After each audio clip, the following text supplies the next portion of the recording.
This episode is made possible by PwC. AI is here, and opportunity is everywhere. But while others only bring tech, PwC brings results. AI that sees what others don't. AI that scales responsibly and strategically. AI that goes from blueprint to breakthrough. AI that delivers. AI from PwC. Are you in? Hair thinning can happen for so many reasons. Whether it's stress or hormones or anything, at Nutrafol we've learned that real change starts below the surface. Our hair growth supplements take a whole body approach and target the key root causes of hair thinning, so you can see visibly thicker, stronger hair in 3 to 6 months. Hair growth starts from the inside at Nutrafol.com. That's Nutrafol.com. This episode is made possible by PwC. AI is here, and opportunity is everywhere. But while others only bring tech, PwC brings results. AI that sees what others don't. AI that scales responsibly and strategically.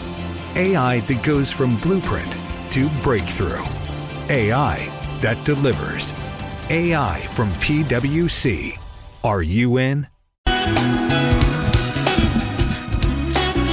This is your I should know better than to get into a conversation with Dan Cole, the common man, before coming on KFAN, the host of radio show Leader. Hello. Sorry, KFAN. This is Lavelle Neal, Twins beat writer, former Twins beat writer, now columnist for the Minnesota Star Tribune. Welcome me to the studio, please. I hope I step into Dan Barreiro's huge shoes as well as possible. This show is the number one show on the fan, of course, during drive time. If KFAN was Parliament Funkadelic, Dan Barreiro would be the mothership. That's his status here. So I'm filling in for Dan, who may be a little ill or under the weather, not sure. But we have put together a fantastic show on the fly here, thanks to the tireless efforts of one Brett Blakemore. Thank you. Who can contribute with his great soccer and hockey and Packers knowledge, although I don't know if the word Packers is going to be used much today. I don't think the sentence great knowledge and Packers has ever been used in the same sentence on the station until just now. So thank you. Yeah, maybe I made a mistake. Yeah. I got over my skis on that one, touting up the green and gold a little too hard there. So we're going to have, we got a great show lined up for you. We're going to have Justin Gaardsy join us in seconds here from West Lafayette, Indiana, where the Gopher women are about to take on the Purdue Boilermakers, trying to break out of a recent skid here. They've been on the skids here, and they committed a bunch of turnovers in their last game against Oregon and blew a lead and lost the game. We'll see if they could turn things around and be like the men's team who just knocked off UCLA last night, falling behind by 17 points before storming back in the second half behind a brilliant performance by Dawson Garcia. Parker Fox from the Gophers team is going to join us after Gaardsy to talk about that great day. My phone is ringing. Sorry about that. Twins GM/president Derek Falvey to join us at 4. We're going to talk about this whole stealing bases thing and being better with runners in scoring position and how the pitching staff is looking so far in camp here. Kevin Gorger, 4:30 to talk all of his hockey. The greatest hockey game ever to be played is scheduled for tomorrow between USA and Canada. Top 5 at 5. Kessler, 5:15. 3 thoughts coming up after that. So we got a lot of things to cover here in this 3.5-hour tour today.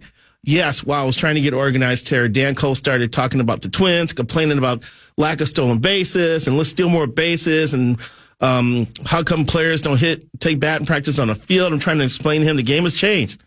There are hundreds of players who do not take batting practice on the field.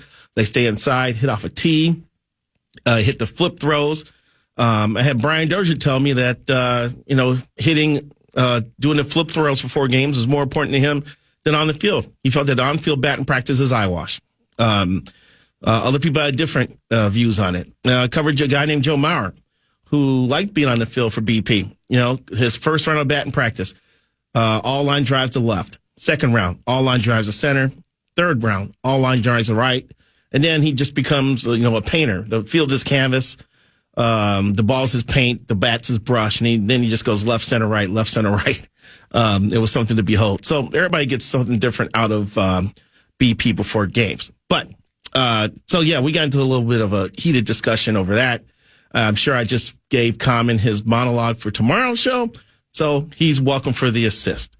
Let's transfer back over to women's college basketball and bring in the one and the only Justin Gaard from West Lafayette. Gaardsy, what's going on? I've just been taking notes from the first 6 minutes of the show, listening to your monologue, and you're filling in, I'd say, quite admirably for Dan. The first thing you reference is a musical group from the 1960s, so you're locked in right there. I'd say you've knocked that out for sure. Anybody that first of all, you being late is kind of like the free space on Wobble Bingo, even if it was Dan Cole related, because you should know better by now that the show starts at 3. Yeah, that's why Dan doesn't talk to Common before he sits down, and if he does, he's getting his things organized and getting ready to go. So that's the free space. Not the former Twins beat writer. I think that gets Common Man going. Yeah, making a mistake about your own bio, that'd be a good space on Lavelle Bingo, and then having your phone ring.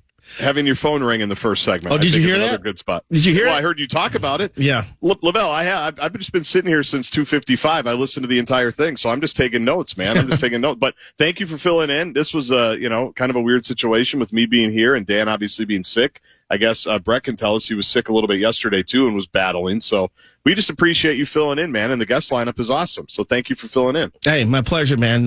Glad to be back in the big chair once again. Glad to help out. I could feel the desperation in Abbott's text when he contacted me this morning asking me if I could be available this afternoon. Today's my writing day. I usually write my column for Thursday, and I was doing that at the time of the text. But I said, this sounds like a time for me to become Walker, Texas Ranger, come writing and kind of save the bit here. So I did, and I could talk about my column for tomorrow, which is Gopher basketball related. So Parker Fox could probably encourage me to rewrite a couple paragraphs of my column for tomorrow when he comes on in 20 minutes. Can we talk a little bit about the game last night? Because if I was hosting the show, that's probably where I would have led. Because obviously there's not a ton going on in the other sports. I know you're going to cover all of it, but I was well past whatever time it was, 1 o'clock Eastern. I don't know what West Lafayette, whatever time it was. Right. And then I was full Rube mode. I was fully fired up by how they absolutely stole another game in Los Angeles. And it seemed like a lot of people were up for it. Then I listened to the post-game show on the Fan on the iHeartRadio app to hear Ben Johnson with Grimm and Nolan. That was an unbelievable week, Wobbs. I heard you talking about the slide that the women are on. The slide kind of started in Los Angeles for them with USC and UCLA. It's hard to go out there and win, but women's side, they're 2 top 5 teams. They're really good. But not a lot of teams have gone out there and won games on either side of this thing. And so the fact these dudes went out there and played the way they played and hung in the way they hung in, it was an incredible 4 or 5 days. Yeah, I went through the schedules, and of course, I think it was documented that Michigan is the only other Big Ten team that go out to L.A. and come back with 2 wins. Both Iowa and Penn State were swept in their trips out there. So it's already tough to play on the road in the Big Ten and to win on the road in the Big Ten. Right. Or even if you're a good team, you can get bit in the rear every now and then. But the Gophers coming out west and playing 2 teams that are pretty talented. Eric Musselman probably having flashbacks to when he was with his dad in Minnesota, during that game. And Mick Cronin's obviously making about $20 million a year because that suit looked like it was worth more than my house yesterday. So 2 places not easy to win in. A lot of especially probably Pavilion, historic place. I don't think the Gophers have played there since the John Wooden days. And so, it was just they don't quit. They stay, they don't get down when they get behind. They are tenacious. They fight. They may have height mismatches on the court. They still, go with what they've got. Frank Mitchell comes off the bench and grabs a few rebounds. Who's my guy there? Odukuli, who you don't expect. You see him when you're like, you don't expect anything from him. He pulls down 5 or 6 rebounds. Darcy Garcia is going to be their main offensive weapon. Teams try to scheme him when they meet. I thought the second half was brilliant. Ben does a great job of moving him around the court, posting him up sometimes, having him stay on perimeter sometimes, running stuff for him, running stuff into him. and he just got on a heater, and it was pretty impressive to watch. Yeah, and the word you use is toughness, and that's what Mick Cronin said after the game. That's what stood out. Is UCLA it's a pretty rugged team. They'd won 8 of their last 9, and Minnesota really in any time shouldn't beat UCLA at home. It's just not one of those things that's supposed to happen. And UCLA's been on a really promising run here for them, like I mentioned, winning 8 of 9, and the Gophers just kind of hung around, took a lot of shots. I'm talking about body blows. Like, they didn't play well. They got down 17. It looked like it could get ugly, but they kept it to 11 at halftime and then came out in the second half and really made it a ball game. And Dawson obviously is the headliner for sure. He was ridiculous. He was incredible. He's probably playing himself into a first-team All-Big Ten type selection. He's the leading scorer in the Big Ten. Yep. They probably have to win a few more games to get him into that mix, but I don't know how many people you would put ahead of him. Certainly he's the most important player in the conference, given what he means to the Gophers. But you got to give love to Lukai Patterson, too, man. Like, he's a completely different player than he was in November and December. He's too bad. It's just too bad that we didn't get that Lukai early, coming from Charlotte, trying to figure out what's going on with the team, with the new, the new situation, the whole bit. He's fearless, and he's been, speaking of heaters, he's been on a heater like the last month or so since they've started to play well after that 0-6 start. And to just get the ball off the Garcia rebound and just have no doubt about what he was going to do a couple of times in the final minute, but certainly that last one, he's made such a huge difference for them, and it's fun to see a kid come home and do all of that. Yeah, the thing is, too, is that you talk about, too bad you didn't see this version of Lukai earlier in the year. Well, you didn't see the current version of a lot of players at the beginning of the season. And the fact that they've responded, if it's been talks among themselves or it's been what Ben Johnson has talked to them about, or has it made adjustments in their scheme, they've responded. And that says something about, and I wrote my column for tomorrow was basically saying if there were any questions about Ben not coming back next year, they've definitely been answered during the stretch here. They were 0-6 in the Big Ten at one point, man. And when you're 0-6 in the Big Ten, you got to be looking at going, okay, where's this headed with Ben? Which way is this thing going to go? and if it's going to take you down to that path where you got to make a change, they've gone 6-3 since. They've won 4 times on the road. They've had court storming victories against Michigan and Oregon. All right. Yep. And this was a team that was picked to be last in the conference at the beginning of the year. And now they're sitting mid-table, as like to use a soccer term, Brett. They're mid-table in the Big Ten. Yeah, I don't understand that. Yeah, you guys will have to talk amongst yourselves with that one. So now, I don't understand that one. They got games against last place Penn State. They got a game against 17th place Northwestern and 15th place Rutgers. Well, Rutgers has got their main cog in their attack back, so that's going to be tricky. And they got Nebraska, and they got to go to Wisconsin. But I see 3 more wins. I see there's 3 winnable games left. That's going to put them at about 17 wins, and I'm not saying they should make a case to get into the tournament, although they do have 4 quad 1 wins. But they're going to be sneaking up on a 500 Big Ten record as well. Who saw that coming at the beginning of the year?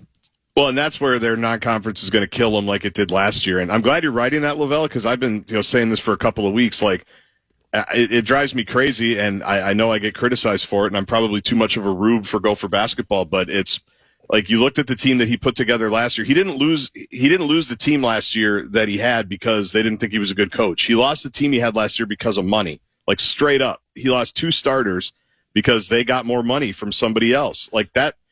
Is that Ben Johnson's fault? No. Maybe you can say, okay, he needs to be better at raising money for NIL. But at a school like Minnesota, they spent the last 3 years trying to get football in the right spot for that. Now they kind of have done that. Now they're turning their attention to other sports. I know there's a big NIL event this week when it comes to basketball programs. Like, it would behoove Ben to be there and plan it out and say, this is what we're thinking, because put together a solid team a year ago that if they had played a better non-conference schedule, they probably would have been in the NCAA tournament. You see all the guys that left, all the guys that moved on. Cam Christie was there last night. He's playing for the San Diego Clippers right now. You don't think he would have helped the squad this year after being one and done in kind of a surprising fashion? So to me, it's like, let me stop you right there. Let's break now, right? So we don't get out of control. And good hosting. Come back, because I want to respond to what you said. I actually let you finish what you were talking about, and then jump in with my 2 cents. So we'll be back with more from Gaardsy from West Lafayette, Indiana, as we talk about the go Gophers, watching them go. O'Reilly. Shop Superstart Premium, Extreme, or Platinum batteries at O'Reilly Auto Parts and get up to a $15 gift card after rebate. O-Reward members can also get a $5 reward with their battery purchase. For power, performance, and reliability, choose Superstart. Only at O'Reilly Auto Parts. O'Reilly Auto Parts.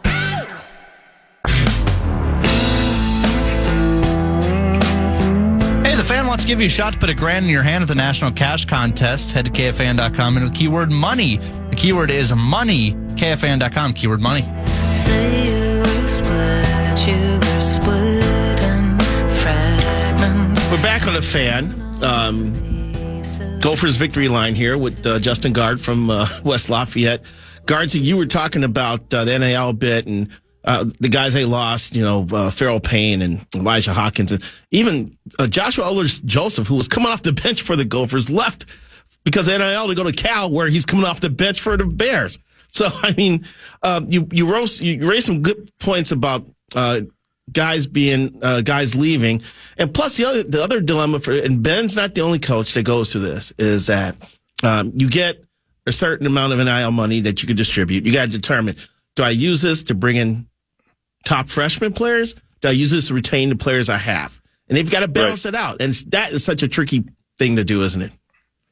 It is, yeah. And it's obviously it's not everything, but it's a lot. And I just wish it came up more in conversations when we talk about, his tenure or any coach's tenure, really. Like even being at the Final Four last year, Wobbs, like just the coaches that come through that room, you can tell the ones that have money and the ones that don't, because the ones that have money are happy and the ones that don't are depressed and wondering if they're ever going to win another game, because that is just a reality of it. And I would just I'd like to see him get an opportunity when the fight's a little more fair, because when you look at some of the teams that they've beaten, they're punching up a little bit. And you look at, some of the teams that have routed them, they're, like your Illinois squad, they want for nothing financially, right? I mean, Brad Underwood, he said the other day, it doesn't really bother me when kids leave for other opportunities, and, we're happy for them and they're always part of the family. It's like, well, you have more money to go pay other dudes to come. Like, you don't have to worry, right? It's crazy. They've gone international too. They've gone to Latvia for the point guard. The center's from Bosnia, I believe, and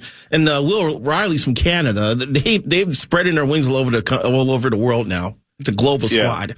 So I just want to see. I hope you're right. I don't know what's going to happen at the end of the year. I hope the temperature's cooled a little bit, at least publicly, to realize that the guy, I think, does know what he's doing as a coach and was dealt a weird hand coming out of the pandemic with the transfer portal and everything. And if you're going to hire a first-year head coach or a first-time head coach, I just think you got to give him time to figure it out. And then, by the way, the game just changed right midstream, and Minnesota was not one of the halves. So I always pull for him. I think people know that. I pulled for Patino, same bit. Like I always pull for the coaches here, but it's like, man, I'd love to see it when the fight's a little fairer, and I think it's about to be with the revenue sharing and everything like that. And the big obvious question is, you're losing, a pro, and the guy you're losing next year you can't bring back because of NIL. It's Dawson Garcia, right? So how do you replace that? How do you move forward? Because at some point, even I'll say, you do have to make the tournament at some point, right? It has to stop being, well, they're getting better throughout the season, which they have the last 2 years. There do have to be some more tangible results of, like, this is going somewhere where a consistent, tournament type team is not, I don't think, an outlandish expectation around here, even though they've never, in the history of Minnesota, never been that. I don't think that's outlandish. So obviously you want to be in that position next year for sure. Yeah, I pointed out what the 1-2 punch would have been if Cam Christie had not jumped to the NBA with Dawson, which would have been really fun to watch.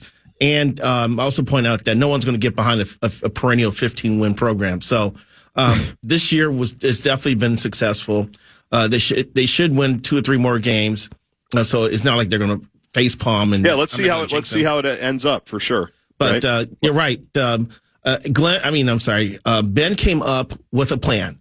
He hit the portal. He got the veteran college guys and, guys who are playing 1 year. I don't want to call them mercenaries, but, they wanted the experience for 1 more year, and he got it to work. And he deserves credit for that. And let's see if again in year 5, because he's going to be replacing a lot of guys, right? And how different it is. How different is it with whatever this new financial model is, because that's going to change some things too. But I know they think it's going to help them for the better. So hopefully we get to see if that happens or not. What are we making of Gopher women's basketball these days? I know they had the 17 turnover bid against Oregon. Oregon likes to press. I was wondering if those are self-inflicted errors or whether it was forced errors by the Oregon press. They've dropped 5 or 6 now. So yep. What needs to be fixed here? Well, they got to win the games they need to win. Oregon was probably one of those. That was a disappointing one. Oregon, speaking of portal, they have some really good players too, including the guard that started 4 years at North Carolina before she transferred out there. I don't know if anything necessarily needs to be fixed because I think they're kind of punching above their weight. Their best player's been injured all season. Mara Braun's been injured after the first 5 games and a few games after that. I mean, literally their best player. I was looking it up the other day. There was a kid from Ohio State that they played at Kentucky back-to-back years, and she transferred to Ohio State. And I said, I wonder how she did against the Gophers. Looked up at her numbers, and I looked at the Gopher. O'Mara had 25 that game. I think because she's missed basically 2 full seasons, I think people forget she's their best player. So I actually think they're in a good spot. In terms of the NCAA, they're on the right side of the bubble right now. Their net ranking's very good. This is a game tonight at Purdue that you can't lose. Purdue's net's terrible. So that would be a tough loss in terms of the numbers. But I think come Selection Sunday, if they kind of handle their business the rest of the way like they should, that includes winning tonight, winning next week against Washington, and then who knows what happens against Michigan State, a really good team, top 20-ish team on the last day of the regular season. They should be right around 500 in the Big Ten, and that should get them in the tournament in Dawn Plitzel-White's second year, a place they haven't been since 2018, without their best player, Mara Braun, and without another really important top 6, top 7 player, Taylor Woodson, who tore her ACL in December. So this is an important stretch, though, and Dawn Plitzel-White knows it because they've been hovering around this March Madness bubble for really the last 2 months, pretty much right where they are now, like the 8, 9, 10, 11 seed area. They've just kind of ebbed and flowed. So, yeah, the thing got crazy in Los Angeles when they come back, lose those 2 games. Then they lost a home game to Iowa, who was on a heater there, and that hurt because you don't want to drop home games to fellow bubble teams. And at the time, Iowa was one. Oregon was one on Sunday. Those are the ones where if they had just cleaned those 2 games up, they'd be in a really, really good spot right now. I still think they are. I still think they'll be in March Madness, which in year 2 with Dawn, without their best player, I think is a pretty successful season. The top 14 go to the Big Ten tournament, right? Is that right? Top 15. Top 15 to go? Top 15. Okay, well, Wisconsin's 3-12 in conference play. All right, so the Gophers are safe from that regard. And if they can put together a couple of impressive runs during the tournament, that would help their case, wouldn't it?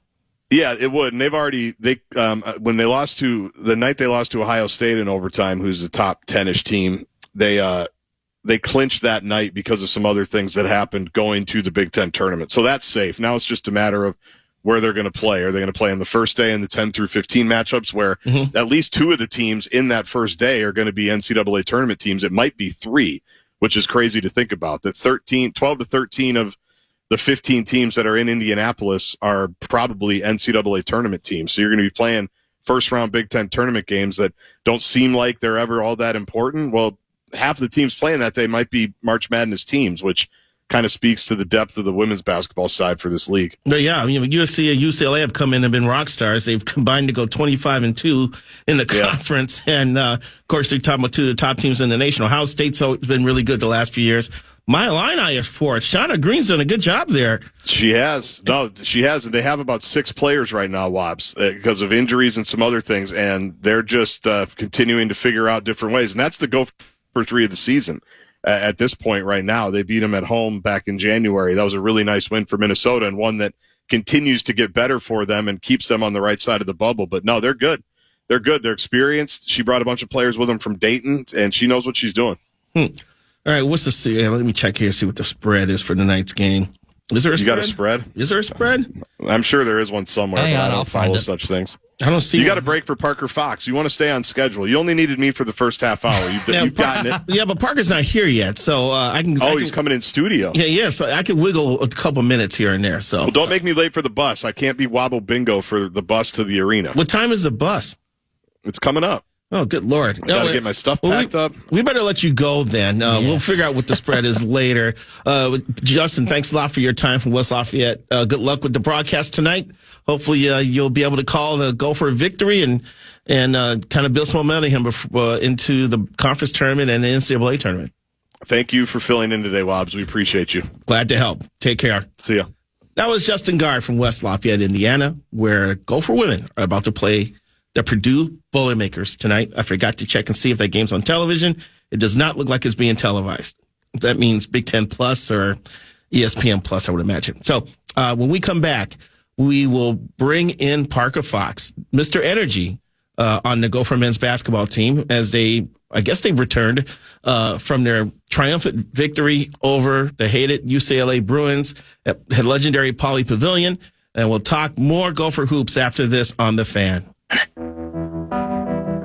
you want to chime in what's happening with your favorite KFAN shows, you can make your voice heard on the Bradshaw and Bryant KFAN text line. Just let us know what you have to say by texting your message to 64686. That's 64686. Standard text message and data rates apply.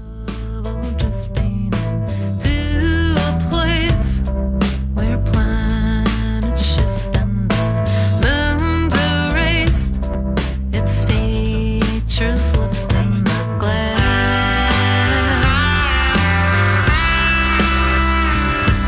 But I'm the stuff of happy endings, though mostly bluff. Believe. Back on The Fan, this has become Gopher's fan line. we previewed the women's game in West Lafayette. Apparently, they're an 11.5-point favorite tonight against the Boilermakers on the road. Oof. So we'll see how that's going to be pulled off. And now we're going to transition back over to the men's basketball team here, fresh off an overnight flight from the West Coast. A 5:30 a.m. arrival. He is stepping up to make an appearance in studio with us, ladies and gentlemen. Please welcome Mr. Energy, Parker Fox. Yeah. Parker, what's going on, man? What's up, man? Yeah, this is probably the most energizing thing I'll do today. I'll probably go home and get something to eat and hit the hay by about 7:30 so I can be back here in the morning. But no, happy to be here. I'm glad to be able to get up and moving a little bit today. I think when you land at 5:30, you're like, oh, you should sleep all day, but glad to be up and moving, coming to the fan, and hang out for a little bit. Yeah, your body clock's not going to let you go right to sleep. No, it's not. It's not. Especially being out there on the West Coast, and we were out there for I think 4 nights. So you kind of get used to that timing a little bit, but no, it's definitely gonna keep us up a little bit tonight. This camp during the break, whatever you guys did while you were out in the West Coast worked because you came back with 2 W's. So. Yeah. How much did you get around and get about and see some things? Yeah, we did. I think, you always want to make it a business trip, especially where we're at, and I know it's the cliche answer is, you're going out to take care of business. But, we went out there and we got the first one against USC, and we had kind of all said as a team, we treated that one like a one-day game, flew in the day before, kind of had that same routine, took care of business. And, at that point, it's like, okay, everybody can take that big sigh, that first one, that weight is kind of lifted off your shoulders, especially with the way the game went, just kind of trailing the whole game and finding a way at the end. And then we kind of were able to have some time to relax. My family was out there, so being able to spend some time with them. And, we hit the Santa Monica Pier and as a team, we were able to kind of, hit the muscle beach or whatever it was. And so, we had the guys climbing the ropes, and doing the arm swings and the whole deal. We had lunch out there. So that was a nice, fun off day to be able to kind of, just kind of bond as a team and relax. And then it was right back to business with all the film and, meetings that you can possibly think of. So you didn't get a chance to hobnob with any movie stars though, did you? I didn't actually. Supposedly the word on the street was I was like 2 minutes late to seeing Bill Simmons walk across the street right by our hotel, and one of the GAs was like, "Oh, you missed Bill Simmons by 2 minutes." I was like, "No way, he's one of my favorites." Yeah. Love his content, all that kind of stuff. And then my parents saw Arnold Schwarzenegger's son Patrick, I think, a couple times at a coffee shop. So I didn't see anybody too famous. We were in and out of different places, but I would have loved to see Bill Simmons. That would have been a cool one. Wow, that would have been something else. So you came out, you took care of business and won 2 games. Were they, both games you guys were down and came back. Mm-hmm. I think the trait that you've shown, especially during the second half of the season, is this resiliency, this tenacity, and you don't let things fall apart too much when you get behind. Yeah.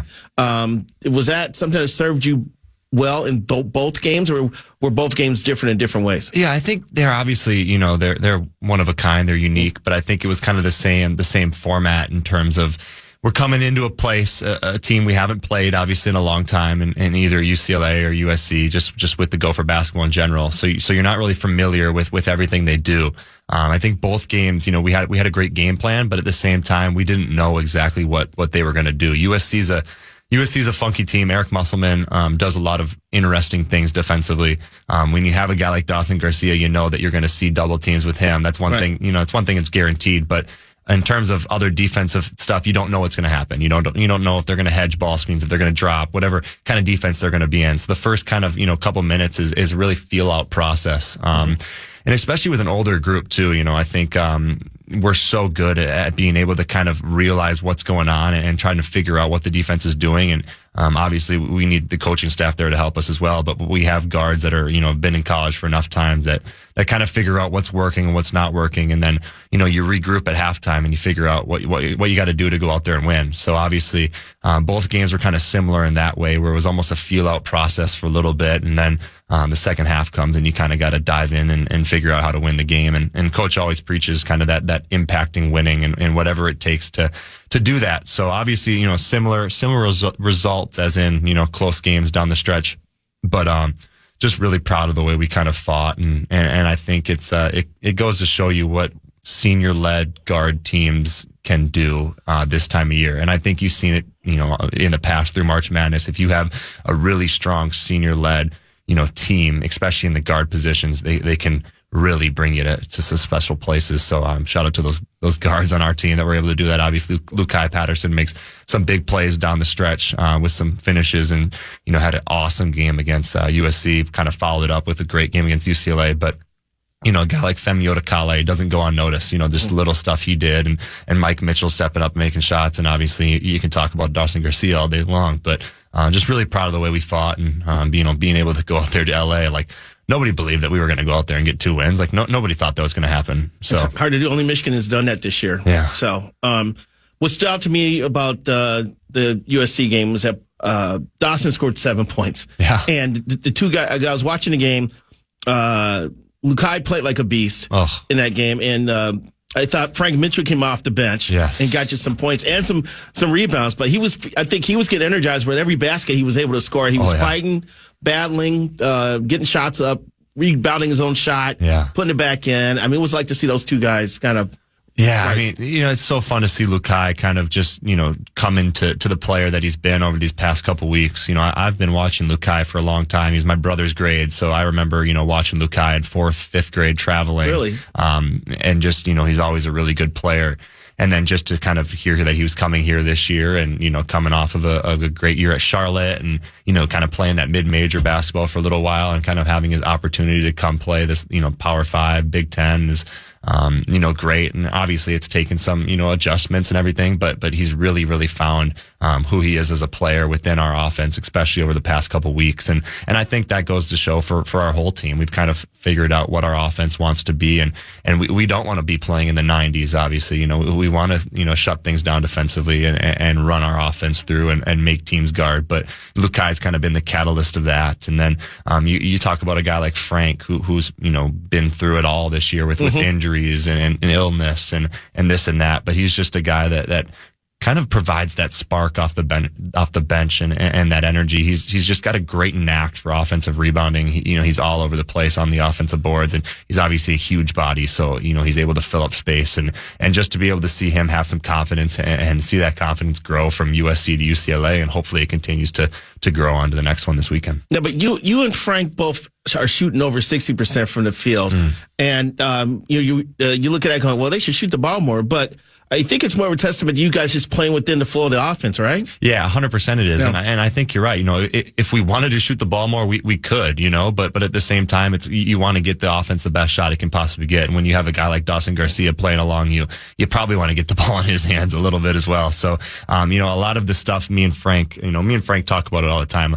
A lot of our stuff isn't going to come from sets. Like, we're not going to be the primary option in a set. We're probably not going to be the second or third option in a set. But if we can, be, an offensive rebounder. We can be a screen and roller, just doing the little things to get, those other guys set up. That's what a team takes. If it's 5 guys out there that are worried about their shot, trying to get their own, it's usually not going to work out super well. Yeah. So, kind of being selfless, shout out to Frank for that. And obviously I kind of pride myself on doing the little things when it comes to that as well.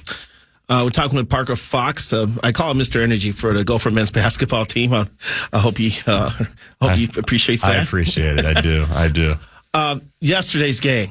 What based on your vantage point? Yeah. What fueled Dawson's second half? Whew.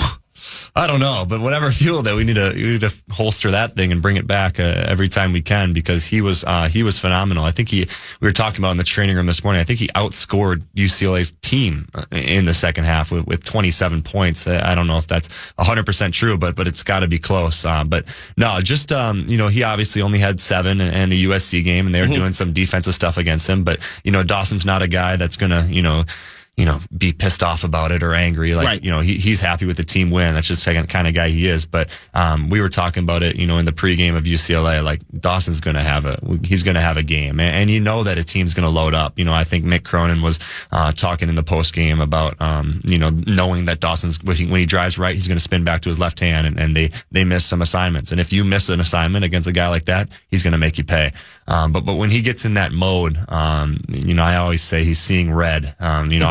I can see it in his eyes, and he's a problem for any defense. And he was obviously seeing that in the second half, and things are really going his way. He was doing it on all 3 levels, which I think is important for him. If it's a smaller defender, how can I get inside and use my left hand to score? If it's a bigger defender, can I drag him outside? Can I hit a shot? And then obviously getting to the foul line is important as well, and making those. So yeah, just an incredible effort from him in the second half, and it's really what kind of boosted us to that win. He's probably seen every defensive gimmick possible, right? No doubt about it. I think there's everything. And, USC was kind of doing this weird kind of jumping hand movements around him, and UCLA was double teaming him. And we've seen it all this year. And I think not only has he done an awesome job, but our staff has done an awesome job to kind of prepare us for that. And, there's so many little nuances that the common person doesn't see, that when Dawson catches the ball, where the double team is coming from is so important to where we cut or where we go screen or whatever it may be. So, the guys have done a really good job of kind of, we know that's going to happen, right? We know Dawson's going to get doubled. We know he's going to see different defenses. So we got to be able to adjust to make his life easy. And I think, the guys have really been doing that at a high level. I was talking with Gaardsy before you came in about the challenge that Ben was facing going into the season, because it wasn't like he was graduating a bunch of guys. He had 3 guys who left, for obvious reasons, NIL, whatever. Yeah. And he tried to replace, but he had a plan. Yeah. He had a plan to come up, find veteran college players that come in thinking, 1, they're going to be motivated to play because it may be their last year, and 2, they've got some experience in the college level that he could take advantage of and squeeze every little bit out of that group. And you decided to come back as well. Did that help you guys congeal as a team? I keep thinking everything hasn't been smooth. I remember, was it the Indiana game where there was like a big meeting afterwards? You guys had to do some retrospective stuff and kind of look inward.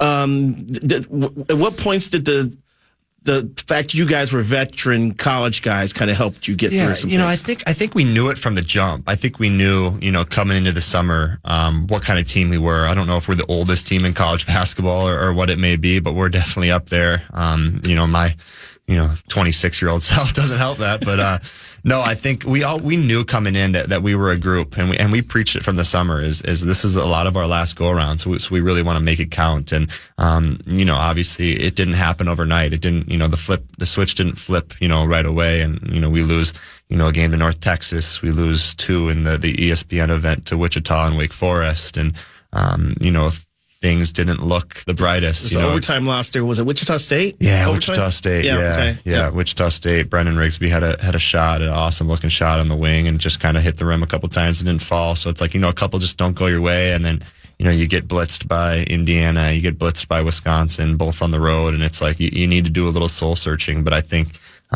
we just continue to show up, and I think that's such a minuscule thing, but it's huge, because you look at across the board, you look at the ego that it takes to be a basketball player at this level. And if things aren't going your way, it's really easy. It's way easier to just pack it in and say, screw it, man. We got a couple games left. I'm going to go on and do my own thing. I might never see these guys again. Like, that's the easy response. But none of us had that response because we truly continue to believe in, a guy like Femi Odekale, who's kind of our quarterback of the offense when it comes to bringing the ball up the court and sending our offense up. He's always, he's a vocal guy. He's a funny leader in the way that he kind of approaches it. But he was always like, this is he's from the East Coast. He's from New York. So tournament, I can't even say it like that. I'm a tournament guy. The tournament. He's like, this is a tournament team, man. This is a tournament team. He kept saying it to us. And even when guys didn't believe it, we showed up and we found a way to believe it. So I think it's a testament to our age and experience, but also just continuing to believe and fight for the guy next to you, and realizing that it's a true team sport. You can't do it on your own, especially at this level, and especially with the guys we have on our team. Like, this is a true team. So I think just kind of being able to realize that, and obviously it's worked over the past couple games, but now how do we sustain it? How do we finish out the year strong? How do we go into Big Ten tournament play and give ourselves a chance to play in said tournament? So no, I'm just really proud of the way that he's done that and the team has done that. And I think the next biggest challenge is finishing it out the right way with only a couple of regular season games left.